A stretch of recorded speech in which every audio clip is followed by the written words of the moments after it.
Hello everyone and welcome back to the channel. So in this video today I have a letter from JLR, from Land Rover themselves, about my Land Rover Discovery 5, and in this video I'm going to be telling you a bit more about what this letter is about and some updates on my Discovery 5 as well. So first thing you'll notice is I'm actually sat inside my Audi R8 at the moment, not my Discovery, and that is because there are some changes coming up with my Discovery that I'm going to be sharing with you on the channel very, very soon. However, at the moment I still own my Discovery 5, and as a result of that, I've received this letter from Land Rover that came last week, and what it says on here is, the title of it is Important Security Enhancements Available for Your Vehicle, Program Reference Number N862. And for those that don't know, I've had my Discovery 5 now for about the past 4.5 years, pretty much since it was brand new.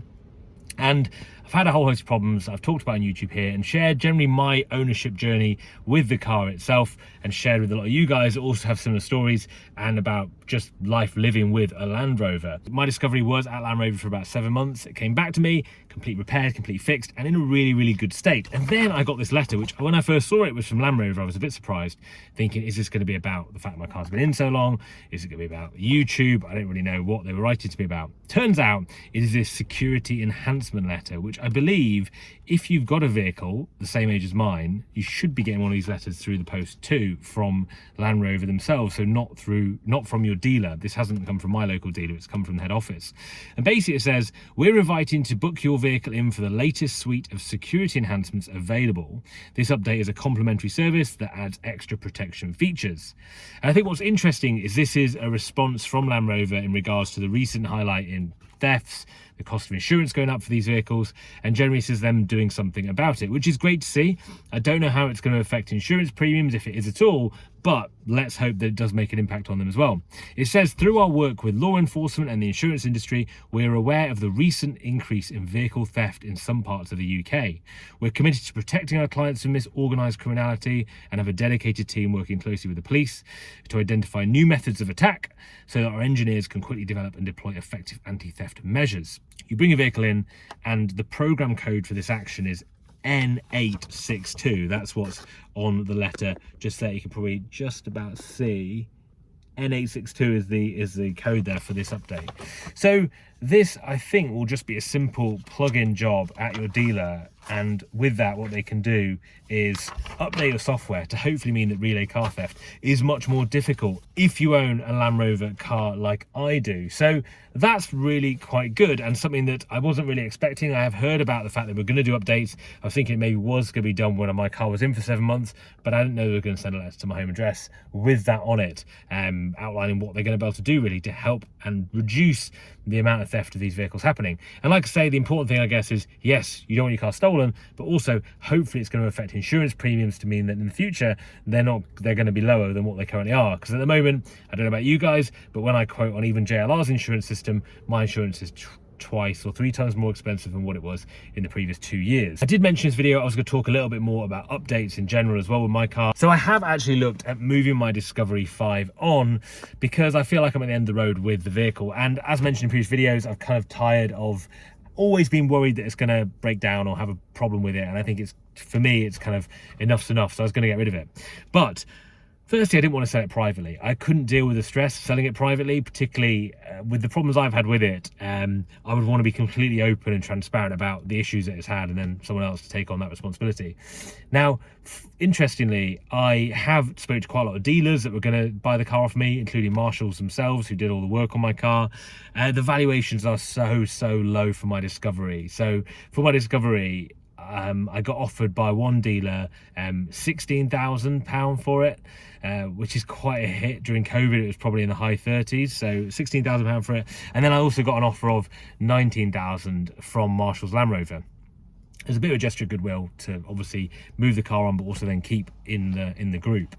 Now, I don't want to keep in the group particularly, so I'm not really that interested in getting another Land Rover product at this stage. I think what's been more interesting is to hear how many dealers won't take the car off me when I tell them about the vehicle, not the history it's had, but just the fact that it's a Land Rover, the Ingenium engine, the 2-litre engine from that age group, 2018, 2019, they're not that keen to take the vehicle off me at all. And some will just say, look, it's just not something we're able to take from you or part X with you. It's just not a vehicle we want to deal with.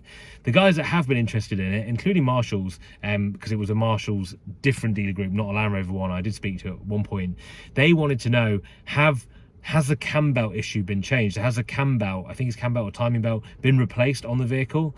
And that was one of the major upgrades they wanted to know.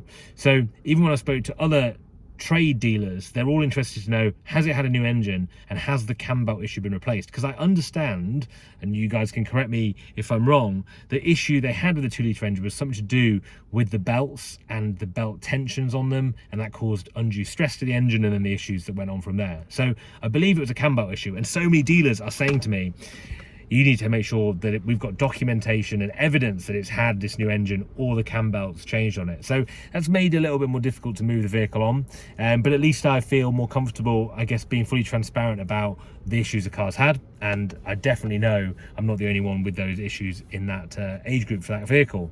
I think if you are looking at buying a Discovery, I would just avoid that year model group. The 2-litre engines from 2018 just wouldn't get involved. I think the 3 litres is very good, but if you're looking at buying, that would be my only bit of advice. The other thing is about warranties. So I obviously pay the Land Rover warranty, and that's what's been amazingly helpful for all the issues I've had. New engines, you know, all this issue with the wiring harness recently, all my courtesy car cover, which has been really good. So the issue with warranties is I pay the highest level warranty, and I think I would definitely advise that too. If you are or have a vehicle out of warranty, paying for the highest tier of the Land Rover approved warranty is worth it, because it has been for me. I can definitely say that it's covered me for everything that's the problems I've had. But what I didn't realize is I've been paying for this monthly for this year. So some of you may recall the vehicle was in with Land Rover for 7 months. It said, look, we'll pay for your warranty of however long it's kind of been out of action for, which was great, and they did, or are doing. I haven't actually received the money for that yet, but it's January now. January was when it ran out, so I started paying on a monthly basis for February and January, and then consequently March, and I was paying monthly for it.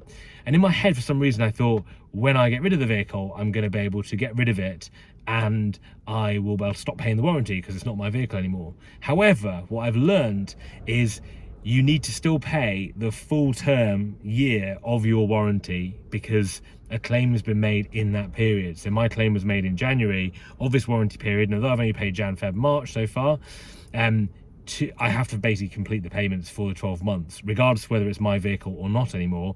That's an obligation I made contractually when I signed up for the warranty. So the monthly warranty payments aren't a thing that actually means you get covered on a monthly basis. What it means is you're just splitting the payment over 12 months. So it's still £1,200, I think it is, so £100 a month.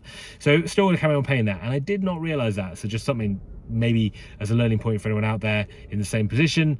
If you want to pay and break it into installments purely for cash flow reasons, rather than for actually meaning that if you get rid of the vehicle you don't have to pay for it. So still going to pay for the year's warranty, but as I mentioned, Land Rover are hopefully covering me for that.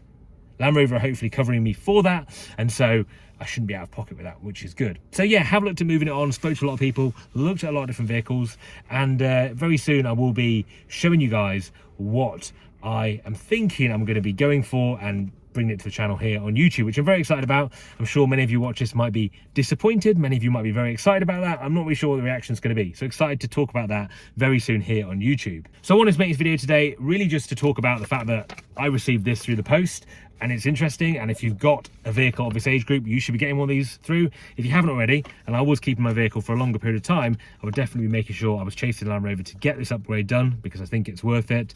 These cars are so easy to steal at the moment. You see them going all the time. In my local area, I hear of a lot of theft from these relay car theft, and hopefully this theft mitigation upgrade will help with that.